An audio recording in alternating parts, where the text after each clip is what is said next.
Olá pessoal, tudo bem? Hoje nós vamos fazer dois exercícios de Enem vestibulares. Eu escolhi apenas dois e dois simples, porque como vocês estão fazendo prova essa semana, é para dar um fôlego aí para vocês. Um deles que eu tinha selecionado, que é o 15 da página 62, ele é bem complicado, então eu vou deixar ele para uma próxima, porque ele é mais complicado do que eu imaginava na verdade. Então vamos lá, vamos começar pelo 14.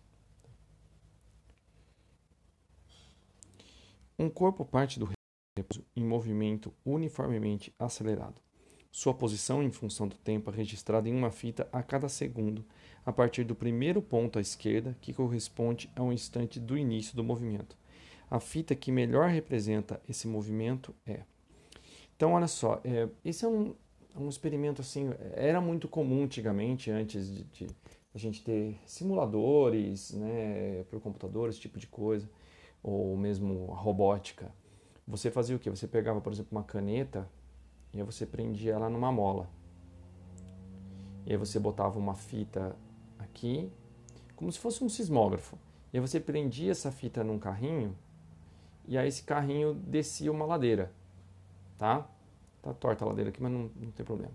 Aí o que eu fazia? Aí eu pegava a caneta, eu puxava e ela ia ficar balançando num movimento harmônico, num movimento periódico, tá? Batendo, por exemplo, de meio em meio segundo ou até menos, tá? Rapidinho, mas o importante é que ela ia manter o movimento dela. Então o que acontece?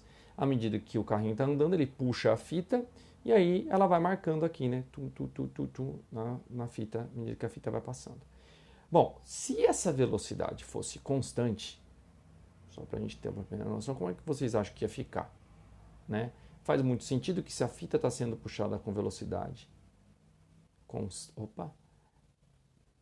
constante, os pontinhos estariam equidistantes, né?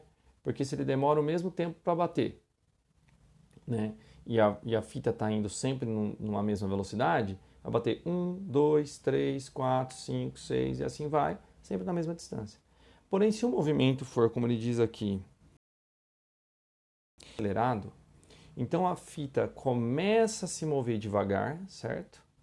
E depois a velocidade vai aumentando. Então vamos pensar assim: primeiro ela começa com uma velocidade pequena, depois a velocidade aumenta, depois a velocidade aumenta mais, depois a velocidade aumenta ainda mais, certo? Então o que é de se esperar? Imagina que ela vai bater uma vez, aí se movimenta e bate mais uma vez. Na próxima vez, ela não vai estar na mesma velocidade que ela estava na segunda vez que bateu, né? Digamos assim, ela vai estar um pouquinho mais rápido. Depois ela vai estar ainda mais rápido. E depois ela vai estar ainda mais rápido e assim vai. Então, o que é o padrão ficando cada vez mais distante, ok? Então, se a gente analisar a alternativa A, a gente vai ver que os pontos estão ficando cada vez mais próximos. Isso essa fita estava registrando um movimento desacelerado, um movimento retardado.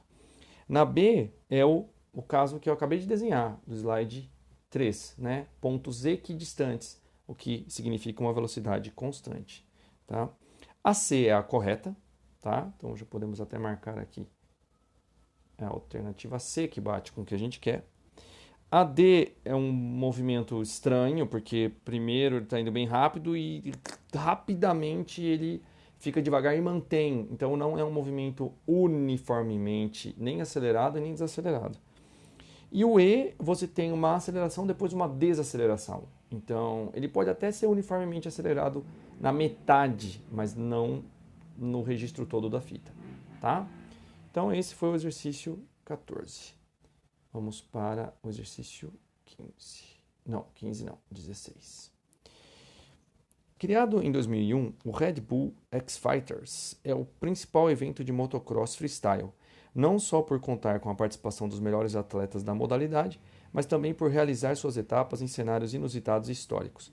Em 2011, a temporada começou em Dubai e depois do Brasil, ainda passou por Roma, Madrid e Polônia até o encerramento na Austrália. Aí a gente tem uma foto, né, de um motociclista fazendo aí uma parábola, tá?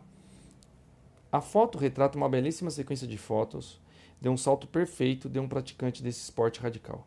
De acordo com o exposto, desprezando-se a resistência do ar, Qual é a alternativa que melhor representa os vetores velocidade e aceleração do conjunto no ponto mais alto da trajetória? Ele pediu no ponto mais alto, o que deixa extremamente fácil. Então vamos imaginar que aqui seja o ponto mais alto, tá? E aí ele dá velocidade e aceleração. A gente vai eliminar pela aceleração, por quê? Num movimento onde não há resistência do ar, um movimento parabólico de lançamento oblíquo, a única aceleração que existe é G, é a aceleração da gravidade. Então a aceleração A, que é para disfarçar, é o G. Se ele falasse G, ia ficar muito fácil. Então todas as alternativas que o A é diferente disso, tá? Ou que é igual a zero, estão erradas. Então a A está errada, a C está errada e a D também está errada. Então a A, C e a D a gente pode jogar fora. A gente fica entre a B, cadê aqui?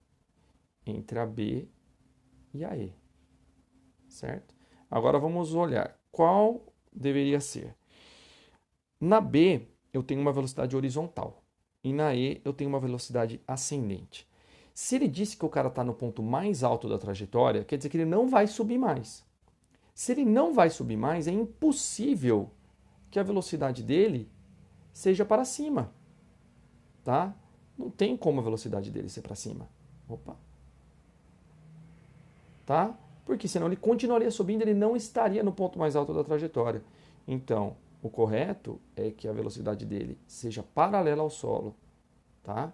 Então, a alternativa E está errada, a correta é a alternativa B. Ok, pessoal? Dois exercícios relativamente simples, mas que revisam bem conceitos que vocês precisam aí para o futuro, tá bom? Então, um grande abraço para vocês. Qualquer dúvida, mandem para mim. Até mais.